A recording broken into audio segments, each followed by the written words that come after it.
What's going on, everybody, and welcome to another episode of the Legion on Zoom. I'm Mysterious. I am he. I am Ches. Yes, you are. Hello, everybody, and I am Miguel.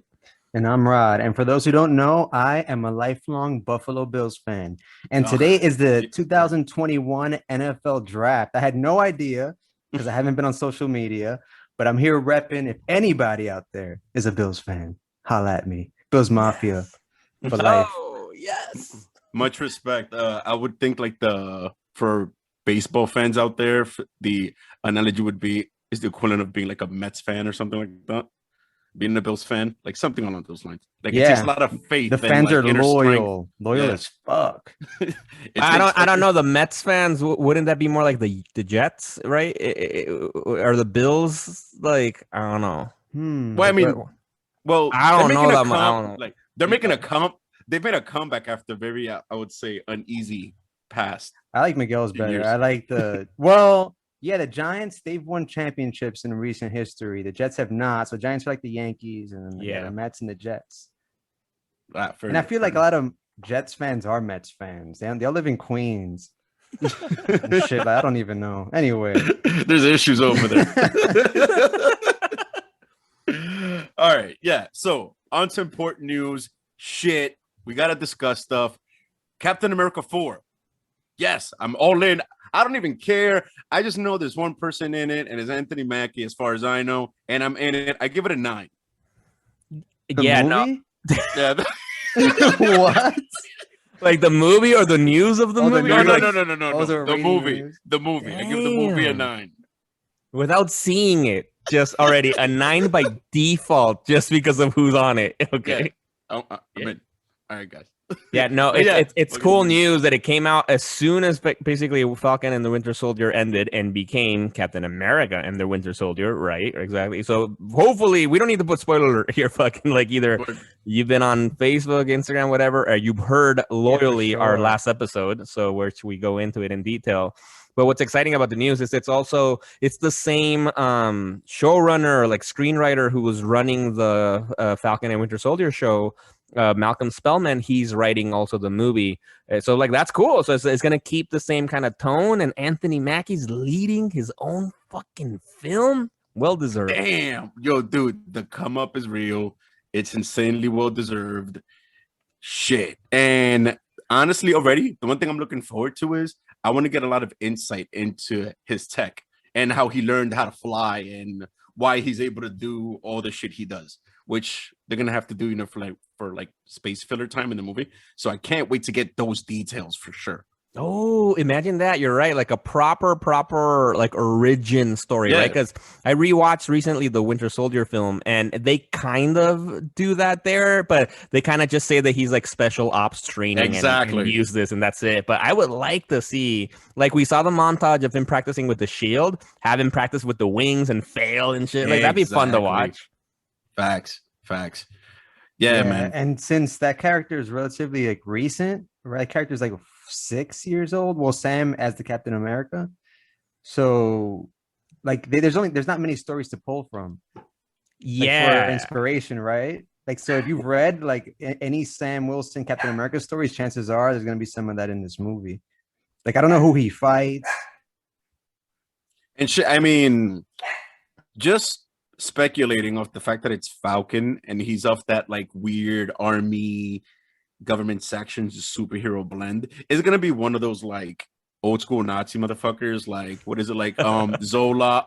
What's his name? Arnim Zola. Arnim Zola. Oh, that would be dope. Count Zemo. Actually, Baron von Strucker, one of those motherfuckers. Wait, Count Zemo? Did he get demoted? What the hell? Oh, no, Baron Zemo, Baron von Strucker.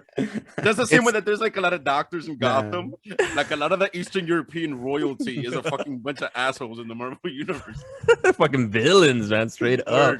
Yeah, no, and actually, that's a great point you bring up, Rod. And I did want to mention just pick your brains a little bit on this, because I actually reread the Rick Remender, because Rick Remender, the author, that's the guy who wrote Captain America and made Sam Wilson Captain America. And I recently reread at least those main issues that happened right before he became Captain America.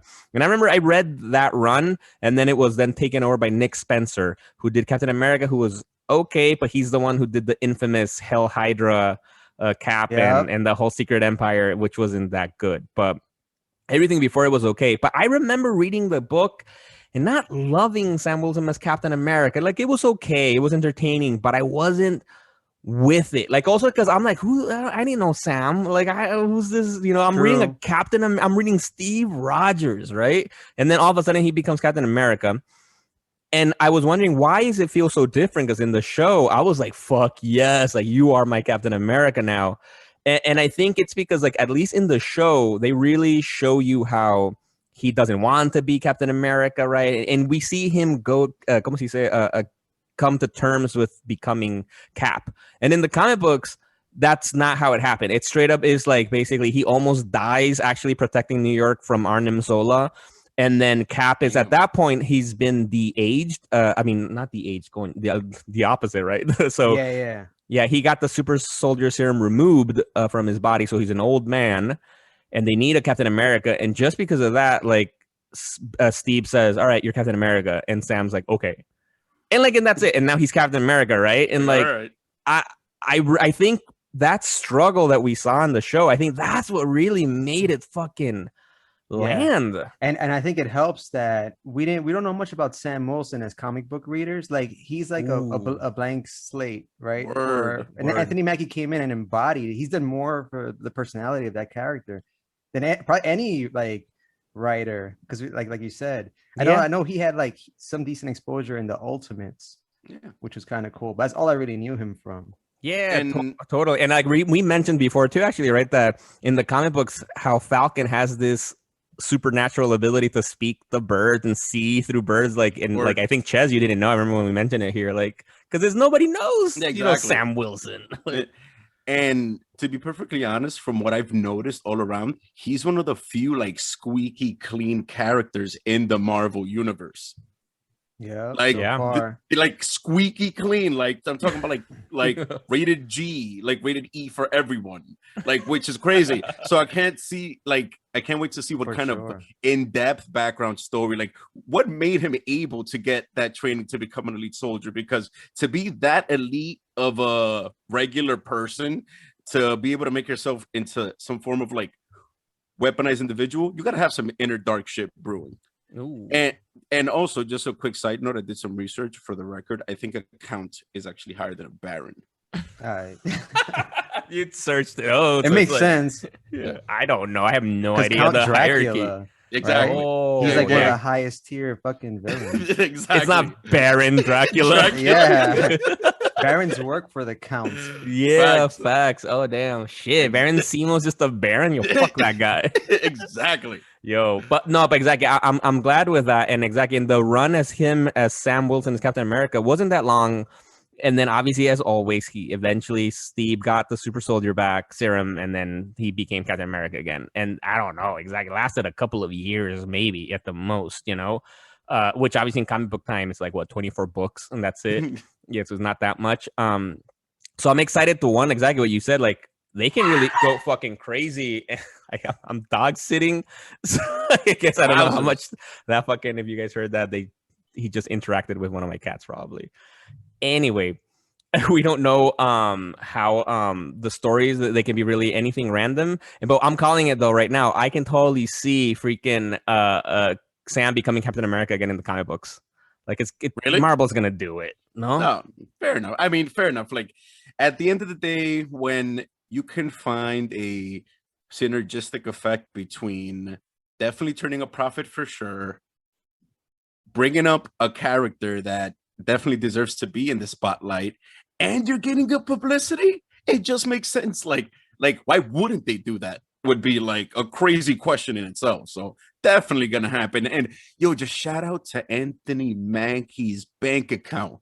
Congrats, man. Fuck. Yo, merchandising, starring in a movie, being in a series. Also, think about it. We haven't seen Sam Wilson like dating anybody, right? At all. Facts. Like in the books or in the movie. In the MCU. No. Yeah, Anthony Mackie. No, bro, make him gay. Make him gay. Marvel. For Bucky? Bucky comes back. Yeah. No, Bucky's already feeling his sister, so we already know where Bucky's inclinations lie. But Sam, bro, what's up? I'd be down. I think it just then it'd be a writer has to be really good, and I think ideally a writer who's from like gay himself or something, because I think it'd be weird to then just cram it into like a character we haven't seen in like at Bro, all. Iceman. Look at I'm not Iceman. down for it. I'm not down for it only because it's kind of like I said before in past episodes. I feel like putting that Double focus fisting. on him, yeah, basically, it would pun intended. It would basically take a spotlight of what he's already shining the spotlight on. Like, let someone Facts. else handle that. Yeah, Word. You know what I mean? Agreed. Agreed. Yeah, like not I to take say, that back. Marvel, don't Yeah. make Sam Wilson gay. and not to say, of course, that there's not gay black men who serve our country. Of Like, course. I'm pretty sure that list is completely checked off, and thank you very much for all the individuals that fit that profile. But for the sake of storytelling, right. is better to like everyone has their own struggle. So far, all right. Yeah. And actually, speaking of that, like I was mentioning that story where he became a Captain America, and in that story, and actually you mentioned Arnim Sola, right? Because that's the big bad in that story, Yeah. which it connects to this awesome story from Rick Remender with Cap, where it was Dimension C. It's this dimension where Arnim Sola rules, and Cap lived there for 10 fucking years, man. It was awesome. It was a great story. Anyway, the point is Arnim Sola has a daughter, and Sam Wilson hit that. Oh, Sam Wilson okay. hooked up with, I think her name is Jet Black or something like that. I don't remember what but she was like Arnim Sola's daughter. So I'm like, that'd be dope to see in the screen. Is she also like a robot with a screen No, and a big face? no. Isn't that sexy? Yeah. That's fucking No. interdimensional chronologically displaced butt. Right, exactly. I think we'd like to mention just to Yo, I clarify. can't even start to unpack that. Right. No, for the fans out there, because Arnim Sola, right, is one of these scientists from back in the day, from Nazi time, World War II, Red Skull, and actually he came out in Winter Soldier as his own como se dice, like on a TV screen, because his consciousness survives and he's just like a TV screen with arms and legs, and but he doesn't have a daughter, a little TV daughter. No, he doesn't. He bioengineered like a human, kind of superhuman or something like that. So that's like it's his daughter in terms of, because he created her with science. Okay, there you go. So father by creation makes sense. Speaking of things more. To make things more complicated, actually, then Captain America has a son too, the same way, because he raised Arnim Sola's son. It gets messy as fuck, but it's really fun. I vaguely remember. I started that run, but I don't think I saw it through. So fucking some other shit going on. I love when I get into something and I know it's not gonna end anytime soon. And to be honest, we all kind of knew it was gonna be a hit, but then it was surprising how much of a hit it's actually been. Like. As you guys know, I get all my science and all my religion advice from the comment section of Instagram. Across the board, it's fucking unanimous. Everyone loves Invincible. It's so weird. You don't see this kind of shit happen too often. And I'm assuming I don't see that many comments that are negative, because those people probably get hunted down or something. Haters. But, yeah, facts. There's few out there, but it got renewed for seasons 2 and 3. Yes. Shit. Fuck, that's a lot of blood and gore. Holy shit, I'm all in. And to be honest, like, I can't even, as much as I like to speculate wildly since any and all context, I can't even fucking imagine where the story is gonna go for Omni-Man in season 3 or even season 2. I have no idea. This shit's nuts. Word, man. And I have a little bit of an idea, because I'm like in volume, I think it's 7 or 8 right now in Invincible. Obviously, the show got me back into it, and I think overall, I think there's 20 some volumes, right? Because the story ended officially in the books, and so they have plenty of shit to run with, And what's great too is they're also adapting it, making it new enough that it's keeping me surprised. But the big beats are still the same, but a lot of the details are different, and I'm loving it. I was actually mentioning, this is a good shout out for people. Partner, if you have a partner that's not into comic books, like for example, my wife, she's not very into comic books at all, really. She'll watch some things here and there, but she's really fucking into Invincible. And I highly, if you're listening right now, you have a partner that's like, oh, I don't like comic books, I don't like any of this stuff, make them watch Invincible, and they probably would like it, because they're liking, and and when mentioned like, oh, how many seasons could it be? I'm like, knowing with the books, I'm like, this show can last at least 5-6 seasons. Who knows? Damn, dude, like it's just so fucking crazy. And what's the craziest guy? Oh, fucking Cecil. I love that dude. Oh my god. Fucking, I love that guy. I love that guy. Like, oddly enough, he's grown to be one of my favorite characters. He's so amoral, but it's so justified. It makes total sense. Like, you have to do the shit he does to juggle the shit. It's so crazy. Like his character has so much depth, in my personal opinion, by far. Nicolas Cage for Cecil in a live action Invincible. Oh, for sure. Oh, oh yes. Yeah, and just take J.K. Simmons as Omni-Man. Damn, he's already kind of jacked. Damn, he's getting older though. Yeah, exactly. I don't know.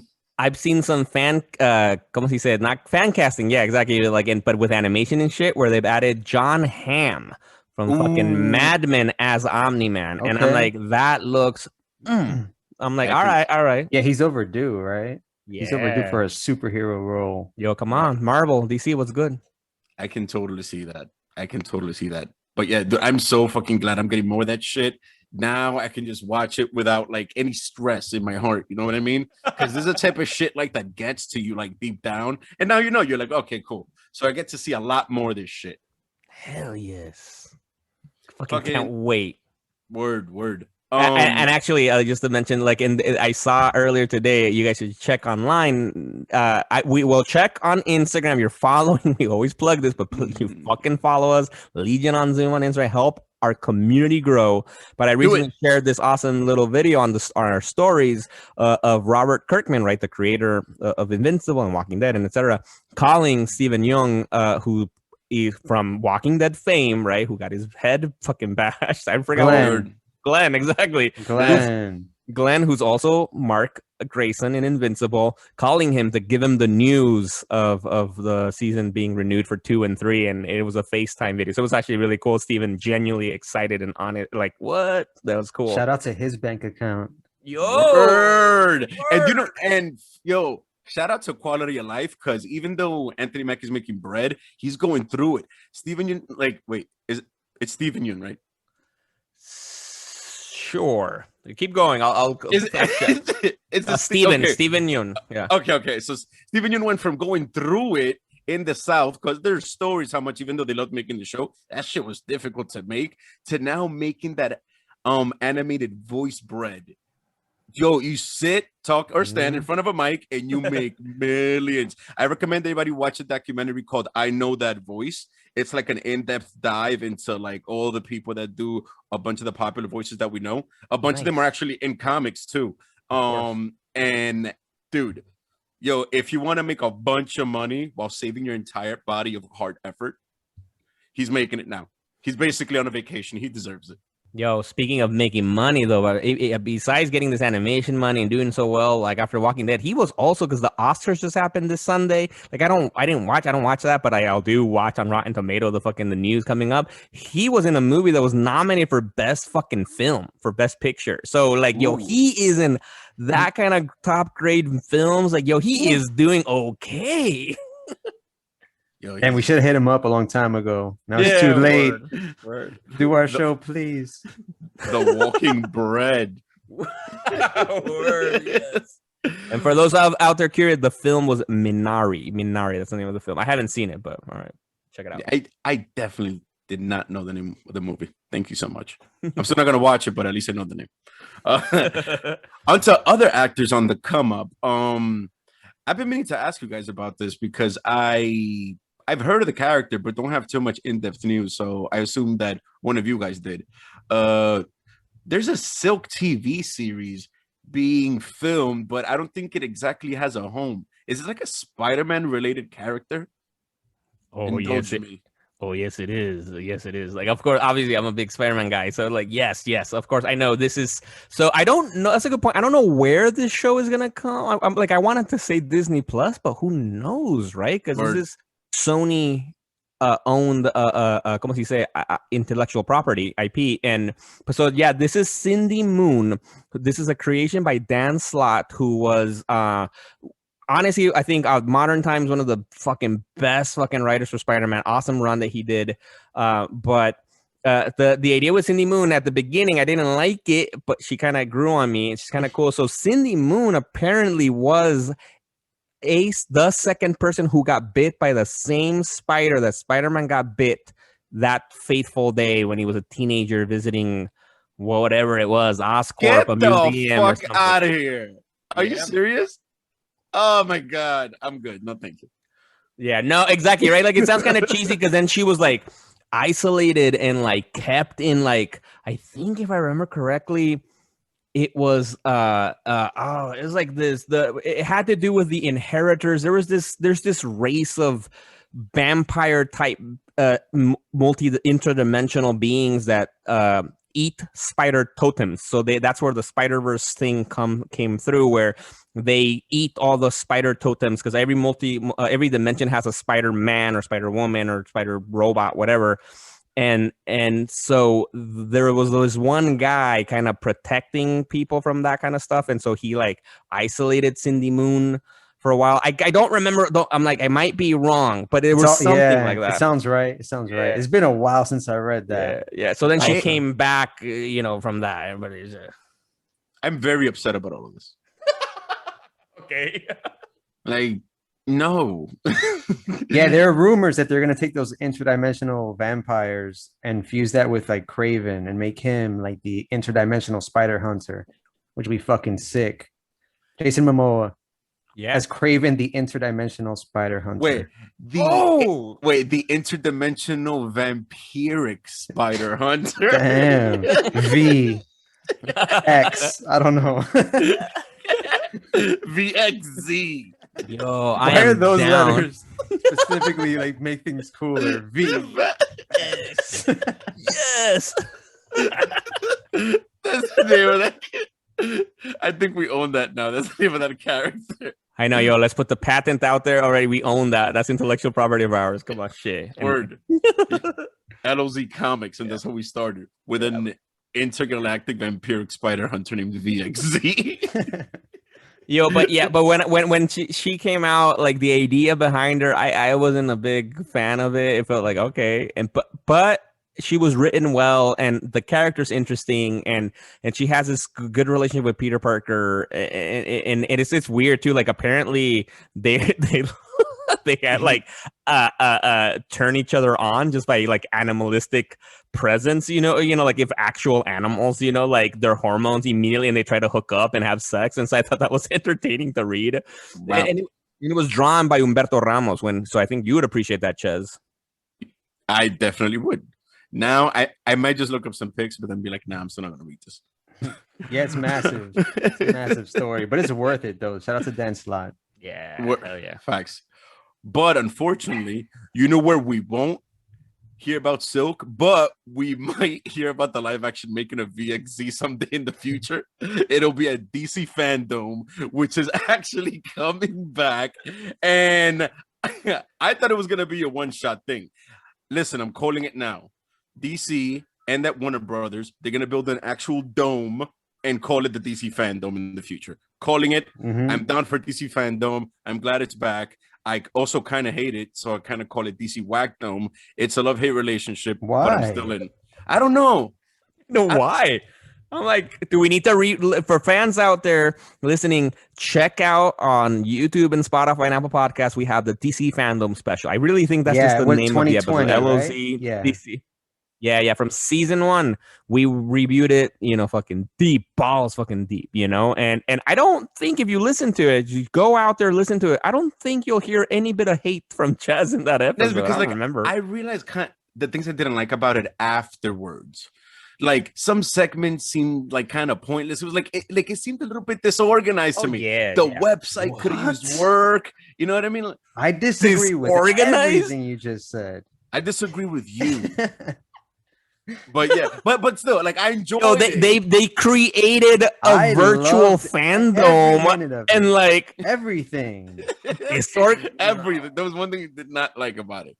Nothing. Everything was beautiful. Fine. Yeah, Don't but listen to Ches. If you love DC, and you should, and I think even if you listen to that episode, it's all still valid because all this shit has been delayed anyway. Like, well, Suicide Squad is coming out soon, right? That's I think it's in July or August, August. right? And you know, Batman's been delayed. The games have been delayed.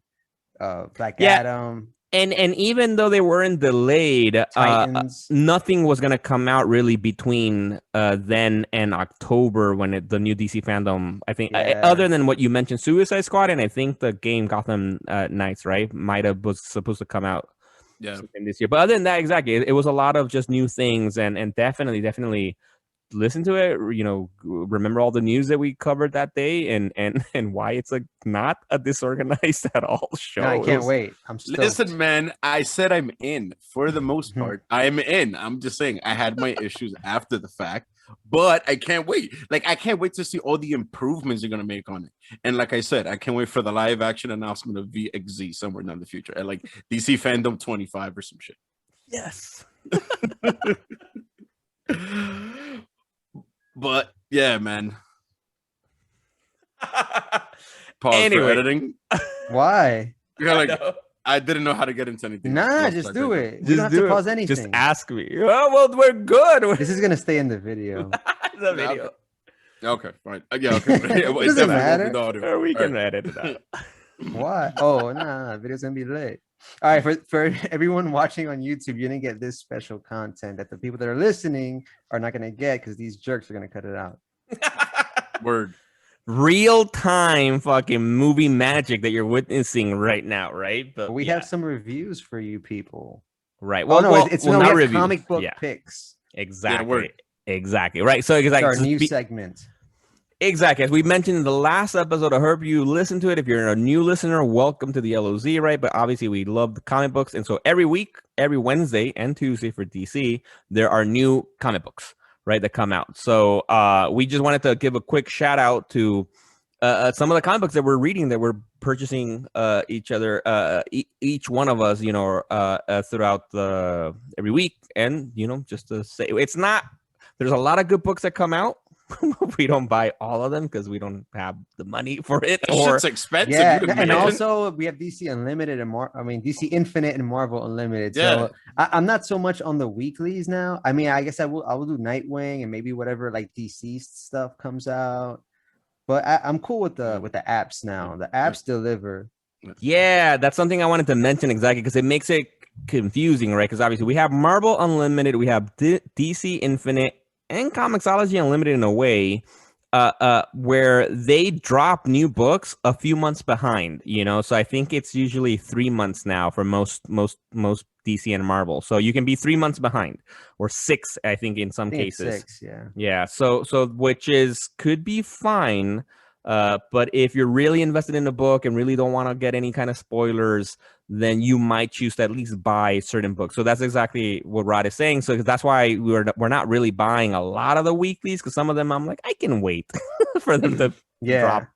Yeah. But our hope with this segment is that just hearing episode by episode, as you should be, you'll hear a lot of different recommendations, and something will change your life. You never know. You never know. It could be anything. It could be anything. It could be some of the shit that's out this week. Like what? Yeah. Or maybe you listening can change our lives. Oh. Word. Yeah, Because- you Yeah, facts. change us. Yeah, word, because we also Touch post us. Yes, we consent to that. Let's do this. No, also because we post this online as well on Instagram, the books that we bought for the week. So exactly, if you're listening and you're like, you really need to be reading this one weekly, let us know. That'd be dope, and we'll Exactly. check it out.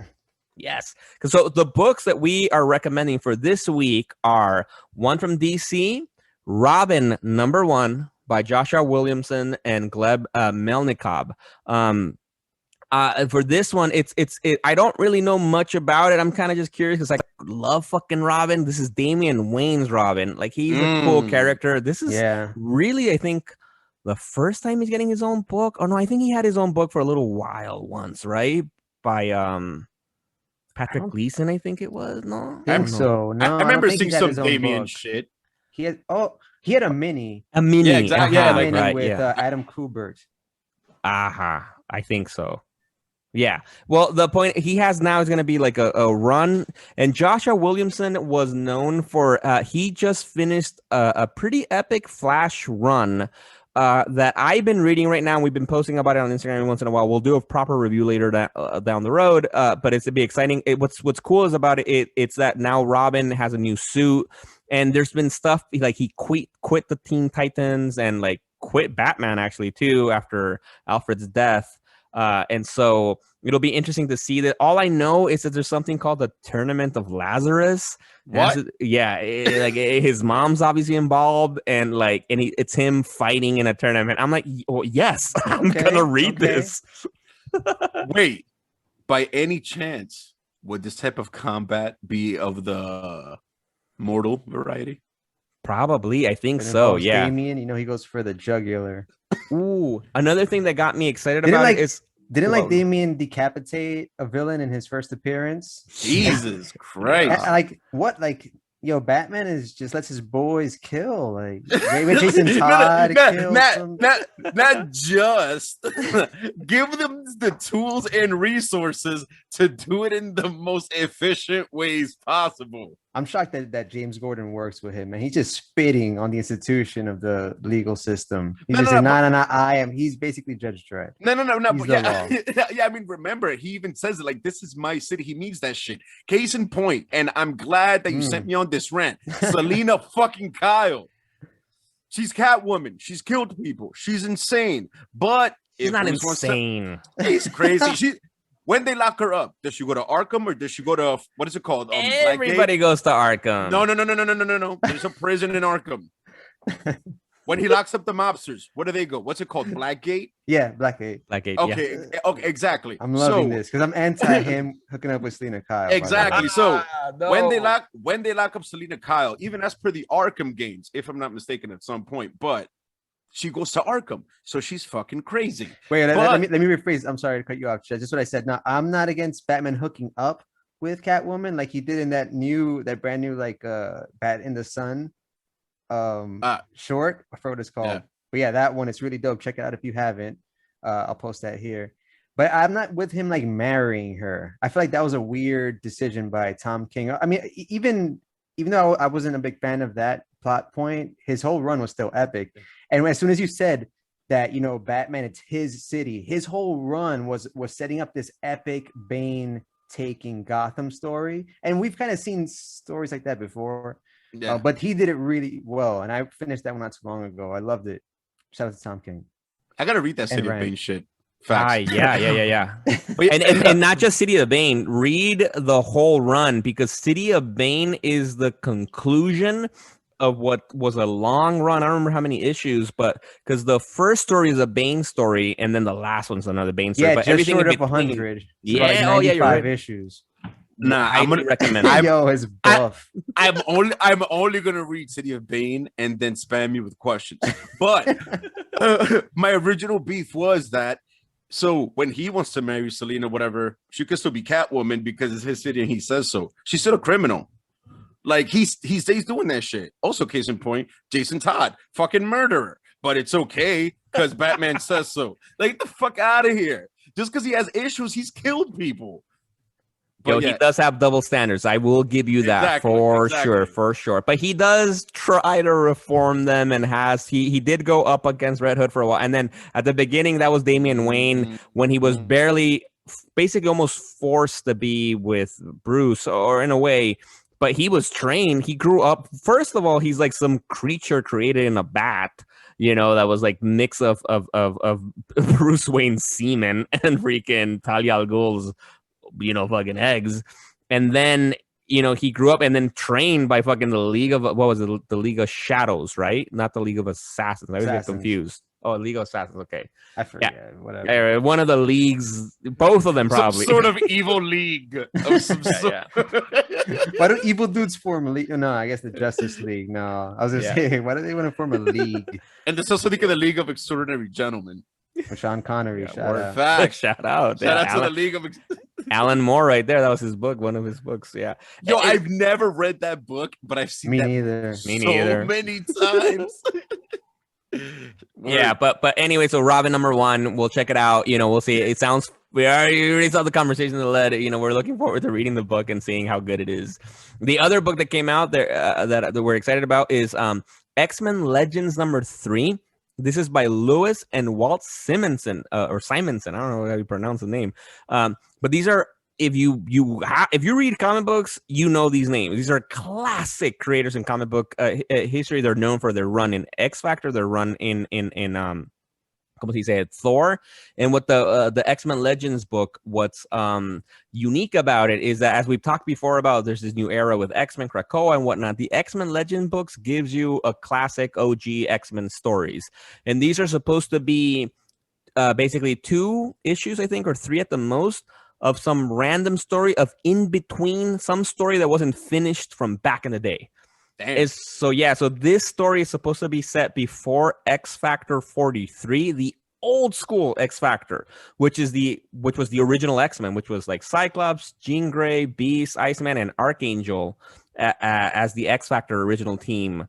And so it's an old school story that's supposed to fit in some gaps and then have it, and it's in, como se dice, canon, in which it's fun. They just did their first one, which was 2 issues by Fabian Nicieza, and it was interesting. It was a fun little, it's not big deal if you don't want to read them, but they're fun if you're an X-Men fan to get some old school, stories, and how it relates to the future. It'll be kind of fun to watch. And I just have a quick question. So this is the thing I hate about X-Men. So there's X-Men proper, right? Which is like the JLA. Then you have X-Force, which is like the Black Ops Wetworks team. So what is X Factor? So X Factor has been the name of a bunch of so originally was X Factor was this new team that because the original X-Men quit back in the old school books, and then they reformed again, and they decided to be like, fuck Charles, we'll do our own thing, and they became X Factor just because of it. Gotcha. After that run ended, then X Factor became its proper team, and it's been like mostly written by Peter David, but then it had which had Havoc, Polaris, Strong Guy, Forge, Wolfsbane, and others. I think I don't remember who, and Multiple Man, Forge. Yeah, Forge too, and they were like so excited to hear Forge.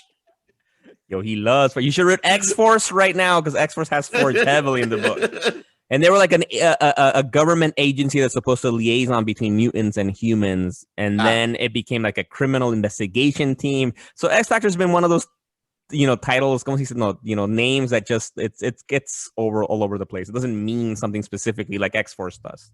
Gotcha. And for super geeky clarification, Excalibur is the British X-Men, right? Yes, exactly. Gotcha. Okay. Yeah. All right. For them, it does stay more in more specifically because they have a Captain Britain on the team, and Captain Britain straight up is the only. First of all, historically, Captain Britain isn't a mutant. It was usually Eddie Braddock, I think his name is, which is Psylocke's brother, but they have to be somebody from Britain. It's related to Camelot and I don't know what crazy stuff like that. So it has to be from Britain. And now, which wild. It's wild. And right now in the comic books, we have our very first mutant Captain Britain, which is Psylocke. Well, not Psylocke. It gets confusing, but like Betsy Braddock became Captain Britain now. Bro, back in like elementary school, I had Excalibur #1, right? I had Nightcrawler, who was like my favorite fucking X-Men at the time. I was in like 3rd grade, so I took the first issue of Excalibur to show my boys in class. I'm like, yo, bro, it's a new team. They're like British, I don't know. And my teacher who's a nun, she saw it, she looks at it, and she rips it in half and like throws it to the ground. Bro, I was heartbroken. Dude, what about her seeing that engorged muscles and oversized 90s breasts? Bro, my Excalibur #1, man. Nah, bro, if you that was kept that could have been bread right now. Yo, and I can imagine that was probably like one of the Alan Davis covers, probably, right? Like it was one of those it had epic... like a phoenix. It had like a phoenix girl. I'm in trying the to team, find. right? I'm trying, yeah. Oh yeah. Rachel Gray, which is Rachel Gray, yeah. from a dystopian future. The Oh, daughter and of Cyclops and Jean. Megan. Megan. Yeah. Megan, yeah. She's like Oh, she gets super deformed or like really beautiful or some shit. Oh yeah, I'm looking at the cover. That's Alan Davis right there. That cover. That's a beautiful Anyway. cover, man. And right, and it had Shadowcat. Kate Pride. Shadowcat, yes. Yeah. Yes. Oh shit. R.I.P. Sister Sheila. Wasn't Megan also in Young Justice? You wild. No. I mean, I remember the character So being somewhere else. DC and animated. Marvel, like Miss that? Martian. You're thinking Miss Martian. Oh yeah. That's what it was like. The name fucked me up. I was like, wait, what? No. Never mind. But yeah, but dude, it's kind of like that was deep. That was X-Men deep cuts right there. Yo. Word. Hell yeah. And just to show the fans, we at the Legion are not afraid to confront our demons. That's clearly. How old were you, Rod? I don't know. It's third grade, so you're like 7. That shit fucked you up. Like clearly. So what kind of gall do you have to have as a human being? See a kid with a let comic it go, bro. We love and you. rip it in half. No. Let him talk it through. Jesus Talk it out. Christ. Talk Yeah, it out. yeah. Fans, you feel me? Yo, no, if exactly. If your mom threw out your comic book stash, or if somebody criticized you for reading comic books, you know what, man? Now everybody loves it. Trust me, man. Everybody loves it now. It's changing the world. Mm-hmm. No, and I'm glad exactly because this experience exactly, it's not unique, right? Like I'm sure a bunch of fucking people have experienced this. So I'm sure, Rod, by sharing your story, you've helped heal a bunch of fucking listeners right now out there, right? No, it's good. Yeah, man. No, or at least the healing begins. Oh, exactly. The first step. Yeah. See, like, because to be honest, have you ever said that out loud? I don't think you said that out loud. I don't know, man. I don't Like think so. Boom. There you go. Fucking breakthrough. Live on air. Rod already looks happy. Shout out to Excalibur. Fact, look at that. And now, fans, we're doing it. It happened. We're starting a book club. No subscription necessary. You just got to buy the book on your fucking own and follow along. And essentially, I think we touched on this. What was it? The last episode or the one before? I think so. I think 2 before. Episode. Yeah. Okay. Well, either way. Well, one of the last 2 episodes. Hey, if you want to find out, you know what you do? You go fucking listen. So tell us. Exactly. So we're gonna start reading Gotham Central, the comic book. And of course, because I suck at creator names, the guys are going to fill you in. But we're going to read the first arc, and you guys are more than welcome to join us along. If I'm not mistaken, I have Comixology Unlimited, and it's on there. The first book is on there if you have Unlimited. The whole run is on there. No. Eventually, you have to pay. There's that paywall right there. Yeah. Oh, you mean Comixology? Yeah, on Comixology. Unlimited. Unlimited. Yeah. The first arc is on Unlimited. You have DC Infinite, you get the whole thing. Yeah. So it's like crack. It's like they give you the first hit, but then it's like, nah, you gotta suck some dick to get the rest. Get it, bro. Get it. You think anybody's ever sucked dick for a comic book? You think ever in the history of comic books? I was hoping you heard what I said. Hold up. I mean, you could make it happen. You get the first like amazing fantasy or detective comics. Somebody would suck a dick for that. That shit's worth millions. Which, by the way, I've held Amazing Fantasy. Just want to point that 15, out. Right, Miguel? Yeah. And I yes do believe that somebody has had a penis in their mouth as a result of comic books. Wait. No, but mine was more specific. Like to acquire comic books. To acquire. I'm still going to say yes. But I'm wondering, like, if it's not like for Amazing Fantasy 15, like even I would think about it. Like, wait, all right. Like, I don't know. But I'm thinking about it more like if it's an actual like a crack kind of thing, like for the weekly. But like, yo, I gotta know what happened, man. Shit. I don't know. That 3 Jokers was fire. Word. That reminds me, I gotta catch up on that shit. What do you mean catch up? We reviewed it. You read it. No. We reviewed it. No. Because I'm also reading The Joker, the one that's coming out now, the regular book. Not the 3 Jokers. So I got the shit confused. But for the record, I would not suck dick to catch up on The Joker if I had to. Not on The Joker, but potentially some other book which we haven't discovered yet. You never know. It depends on the crisis. DC shit could get crazy. If fucking Impulse gets involved, I might be in. Now, but yeah, so Okay. Yeah, because this came out from actually when we were talking about the Falcon and Winter Soldier series.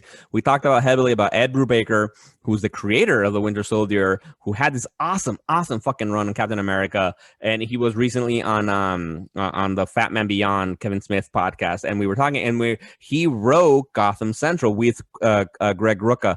And the artist, I forgot the name of the artist, but it's an incredible artist too. And they were with all this talk of the Gotham type show from the Pattinson universe. We were excited to read this book, and so we all actually on our own kind of started reading the book, and we're all kind of like loving it. And so we're choosing this is going to be the official LOC book club. So pick one. Yeah, Yeah, and that was Michael Lark, by the way. The artist. Yes. And just like Rod said, that's pick one. And just like everything in the LOZ, it's extremely unique, it's extremely gritty, and it's very us. So naturally, we would go with a book that people wouldn't even see coming because no one saw us coming. And that's what we're going with, Gotham fucking Central. I like it. I started it, and I'm digging it. Look at that. Hell yeah. Look at that. Rod said he liked it. It's like Mikey from that commercial. Like, Rod, he likes it. That's it has Renee Montoya in it. Mm-hmm. Wait, is she the question in it yet? No, or- I think that's further down the line. Nah, shit, no just spoilers, wait. no spoilers, All right, no all right, spoilers. all right, all right, Yeah, all yeah, I'm on like an issue 2 barely, you know, Yeah, I like think I'm no, on let's 3. So what we're gonna put out there for fans, you know, in I think next episode or in 2 episodes, I'm not really sure when, maybe probably 2 episodes. Let's just wiggle room.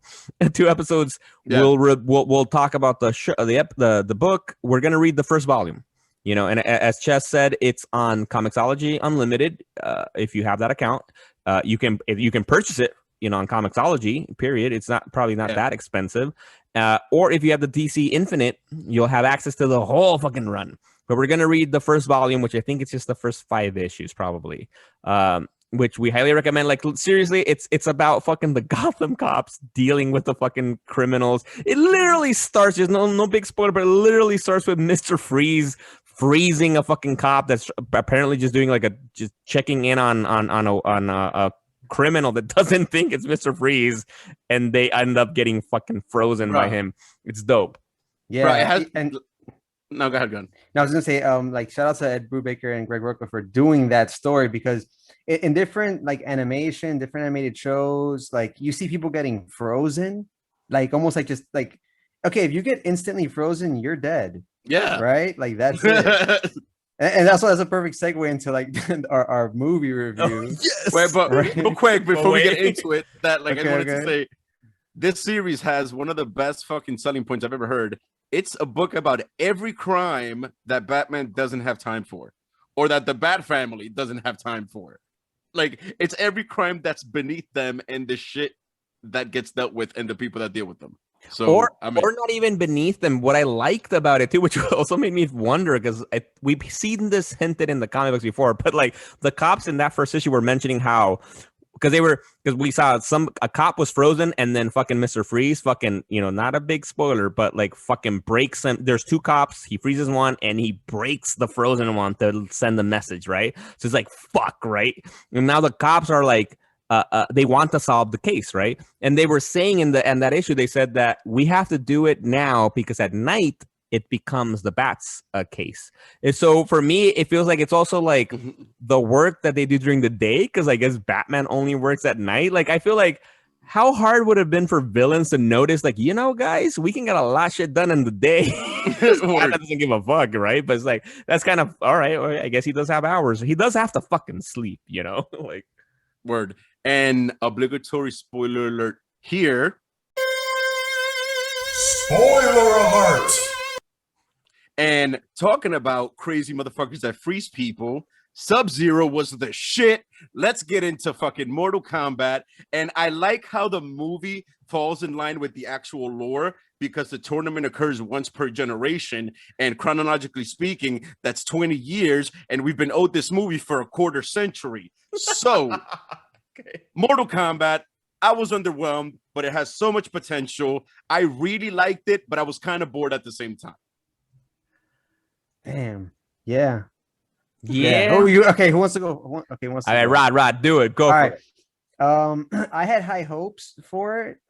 It was a decent movie, but I feel like it was like a kind of movie, and not to shit on any franchise, but there are like these like big budget movies like Transformers, GI Joe, Power Rangers. It could be slap any brand on it, and it becomes this kind of movie, right? It's not like Marvel and DC. You know, they have, I don't know. I put them in a special place. But like other properties, they kind of are like run of the mill. And this was the same to me. Like this movie, it felt like I was watching the Power Rangers or any other, Team United by the inner power bullshit. I mean, there were some good performances. Like the Kano actor like stole the show for most of the movie. Like he was worth watching, I felt like, but and of course, and Jax was okay. Sub-Zero was kind of cool. Scorpion was kind of cool. And then you get this new main character, and they include MMA in his background, which I thought that was a great idea right off the bat. And then the MMA fight they show had me psyched. I'm like, oh man, this movie looks dope. The opening scene is kind of cool with Sub-Zero and Scorpion. Then you get this MMA scene. But then after that, it just kind of gets corny, very green screen. And also, oh man, shout out to Christopher Lambert for Raiden in Mortal Kombat 1994, right? 6. I always fuck this up. Anyway, mid 90s. Because he brought like a power to Raiden, and I 95. And I appreciate that in this movie they used more Asian actors. Makes perfect sense. Way to go. But I didn't feel the gravitas. The Raiden was like, "What? Who are you, dude? Go away." Like Raiden. He could have been Tsung. Also, dude, you suck. That Raiden could have been more intense for sure. All right, that's it. We're done. That's it. That's a perfect review right there. Fuck. Christopher Lambert had like that quiet power. Like the dude fucking whispered the entire movie. That goes to show, like, yo, you're not worth me raising my voice to you. Like, you know what I mean? Like, it was crazy. Shout out to the original Liu Kang. What's his name? Robin Shao. Yeah. Fucking dude. People go watch the original Mortal Kombat movie. Still holds. That's my Liu Kang. That movie aged extremely well. But yeah, this Liu Kang, I appreciated the lore. The actor, but like I enjoyed it. Also, obligatory shout out in the original movie, Goro was a giant marionette that was operated with strings, and he looked so real. Even not to this day, if I watch the movie with him and Johnny Cage, that fight, like, I feel scared for Johnny Cage. Like, to this day, this Goro, like, it was way too CGI. Oh, you know what I mean? It felt like he was a minor character, and I caught a piece of lazy, like super lazy writing. So when Molina goes up to Shang Tsung, the whole movie, like, yeah. But I caught the one piece of lazy writing. But this part pissed me off though, specifically to the point that I want to point it out. So when Molina goes up to Shang Tsung, when they're in like the quarry area, you see that picture. I mean, that giant statue of Goro in the background. So that's them going to the subterranean realm of the Shokan to actually convince Goro to help them out. So then when Cabal and Melina go to Shang Tsung's throne, that Goro comes out of nowhere and they barely even show him. They just skip the whole fact that Shang Tsung went to speak with Goro. You know what I mean? Like it seemed kind of stupid. No, release a director's cut. Hopefully there's a better cut of this shit somewhere. Facts. And no, go ahead. I doubt it. Nice. One more. I did the disservice to myself of watching Scorpion's Revenge, also on HBO Max, and we reviewed that last season. I loved it. I watched that as an appetizer, right? Because I'd already seen it, and I was like blown away again. Like, oh, yo, this shit is so dope, right? And then I thought, it's my fault for having high hopes, right? Just like Suicide Squad, you had a beautiful animated movie, Assault on Arkham. I love it. One of the best DC animated movies you'll ever see. All they had to do was adapt that movie. That's it. Yeah. For this one, I thought us getting Scorpion's Revenge was kind of like a teaser of what we're going to get. Nope, it wasn't that. I mean, yes, it kind of fell flat, but it does have some potential, but I don't know. All right, Rod, on a scale of 1 to 10, rate Mortal Kombat, the movie that just came out, and Scorpion's Revenge. For people to get an idea of comparing how much better. Scorpion's Revenge, I'll give it an 8. Ooh. It's the best Mortal Kombat movie ever. and that's comparing it to the OG, which is great too. But that's like a 7.5. And so then 7, this movie, like a 6, 8 to 6. 6.5, 6.5, Yeah. maybe. All right. I have an interesting question for Rod too, real quick. Do it. Which movie's better? This Mortal Kombat or Annihilation? Oh, this Mortal Kombat. Okay. This fair is enough. Mortal Kombat Okay. by a mile. Damn, Annihilation Rod. gets like a 4. Ni lo Shit. pensó. Didn't even Yeah. take a Yeah. second, man. Like, oh no. Fair enough. Yeah, and then for me, like, because I'm not like you guys are more Mortal Kombat fans than I am. Like we've said this before, I'm not great at fighting games, and I like watching them, and that's it. And I don't know the lore that much, right? So, like, for example, I didn't even know who Cole Young was, and until like I'm googling, and I'm like, oh, I'm not supposed to know because it's a new character, right? Like, it's like, oh, okay, that's kind of cool. But I don't really know. Like, you know, the guy who had the sort of rivalry with Kano that disappears quickly. I don't forgot his name. Cabal. Like I don't remember. I'm like, okay, I think I've seen him before. You know, but I'm like, I don't know. But I'm looking at it because I'm like, I want to like the same approach that I had for the Godzilla versus Kong movie. I want to watch some fucking epic fighting. That's it, right? And honestly, I thought like that was the best things in the movie. I think when they actually fought, that was cool. Like that was kind of fun to watch, and that was it. But that's not that much of the movie. And yeah, and then honestly, everything else in between, I felt like I was watching the CW. Like really, like the Nailed storytelling, like it's like the acting, the storytelling, and I don't even want to shit on the actors that much because I think some actors were good, not all, but some were good. Like you said, Kano was good. Kano. Kano was Let me good. get his name. Yeah, like Liu Kang was good. I think even actually Shang Tsung and Raiden were good. But for example, they were not given that much screen time, and they had very little lines, and it was just. Yeah. And I feel like the director just told them like stand there like a god and don't do anything. It's like okay, like okay, but like I don't know, like Sonya Blade wasn't that cool. I don't know, like and like Cole Young was kind of cool. I liked him. But like everything else, and like the same thing for Sub-Zero and Scorpion, they're good actors. But meh. Like I don't know. Like it was very much of a CW kind of story, but I'm like, it's in fucking HBO Max debut film. Like, Yes, Josh Lawson was Kano. Okay, he was. Yeah, he was. Yeah, and entertaining then as and fuck. the main character, his power was like a shirt that he manifests an epic shirt. No. Like You some like fucking jerk. Italian nightclub in Queens, dude. Like Yes, exactly. In my opinion, the biggest come up in the entire Mortal Kombat movie was the dude who played Jax, who came up from Supergirl, Yeah. playing Jimmy. What was the last name of the Jimmy character? Olsen, Jimmy yeah. Olsen, yeah, fucking so minor. But then he upgraded because at the CW they decided to get inaccurate and made him Guardian, Yeah. and then he's now playing Jax. Hashtag these motherfuckers work. Yo, but though, like I actually was which wondering about that. character you think is Come more up on come up on come up. I yeah, have no idea what his which name is. character is more epic? The Guardian, like Jax. with regards like popularity and like Jax. and following. Jax? Jax, like without even thinking about it. True, Jax. true. Yeah, you're right. Like, wait. The ones that we've seen on screen, or you mean just historically? In general, Yeah. in- Historically. Jax, of Yeah. course, yeah. In every single form. Nah, because I will say, for example, honestly, I've said this before. I'm a big fan of the Supergirl CW show. That's actually a really good CW show, and I'm sad that it's ending. And I was bummed that Jimmy Olsen left the show, right? This actor, and I'm like, oh no, it makes sense because he's like, oh, do you want to be one of the main actors in this potential franchise, right? Of course, he'll say like, fuck Supergirl, I'm out. And honestly, I feel like he had very little screen time and it's kind of weak. Like the first time we see him, he gets fucking his arms ripped off. And then afterwards, it's like, like he's just like the one cool thing is his one fight with that one guy. I don't remember his name, tall guy that squishes his head together. Favorite part, whole movie, right? Yeah, there. no, that was That's dope. a gif of that and you straight.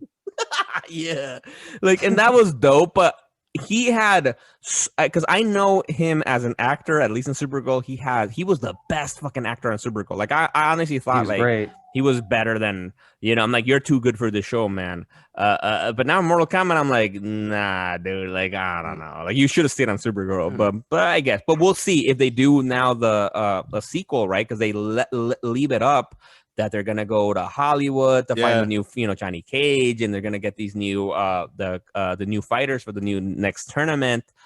That's cool. And for the record, that guy's name is the dude from Supergirl who plays Jax is Mechad Brooks. Yes. Yeah. Since we just went on and on about the guy, I never spotted his name once. Yeah. But yeah, man, like you know what, like I said, there's so much potential there. I see where they try to go. And I just hope that it's a reverse of the original try. The first one kind of sucked, and then the second one blows our minds. But we kind of almost never get that. But it's a new age. We'll see how it goes. Yeah, because I think one of the things that I didn't like, I you know what? I'm gonna, if not tonight, this weekend for sure, I'm gonna watch that Scorpion's Revenge on HBO Max. You haven't seen it? No, I haven't seen it. Oh, that shit is fucking fire. Yo, I loved it. Like if you're a lore whore, like Chez says, with Mortal Kombat, this is my porn. god, yeah, this shit is. Yo. Oh, and by the way, yeah, that's it. Oh no, good. No, that's all I had to say. That's all I had to say. No, because you guys got excited. Because Se prendieron. Because it's late. We're both high. Like, Mortal Kombat. All right, I'm gonna watch it for sure. It's because this is something that, since I know that we're recording today and shit, like I made a point to bring up.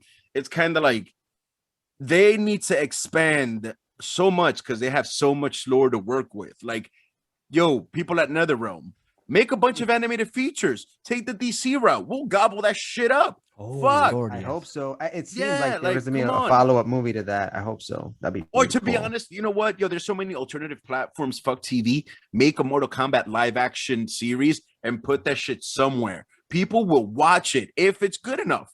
Just put the heart and soul into it, because honestly, this felt lacking, you know? Yeah, because that's what I was gonna say. That I'm assuming, I don't know, because the movie's called Scorpion's Revenge, right? And for me, in my mind, it's a Scorpion heavy movie. Oh yeah, but it's way all right, dude. It's amazing.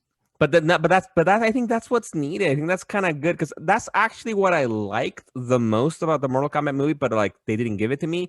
That I felt that there's a lot of cool world building that they can do, and there's some cool stories there. Like honestly, get me a movie of Sub-Zero just doing the shit that he did in the movie. Apparently, like he's immortal, right? And killing the como se dice, the lineage of Scorpion, and like I want a movie of that. That sounds fascinating. And like even the thing about Jax and Sonya Blade finding out about this and like really trying to fight, and like they even talk about this one scene where Jax, they say Jax kills some guy that has the Mortal Kombat tattoo, and then the tattoo goes onto his body. I'm like, I want to see all of that. That sounds awesome. Like that sounds fast. Even in the whole thing with Kano and Cabal, and that they don't get, Kano's fault that Cabal lost, like is in a fucking iron lung kind of thing.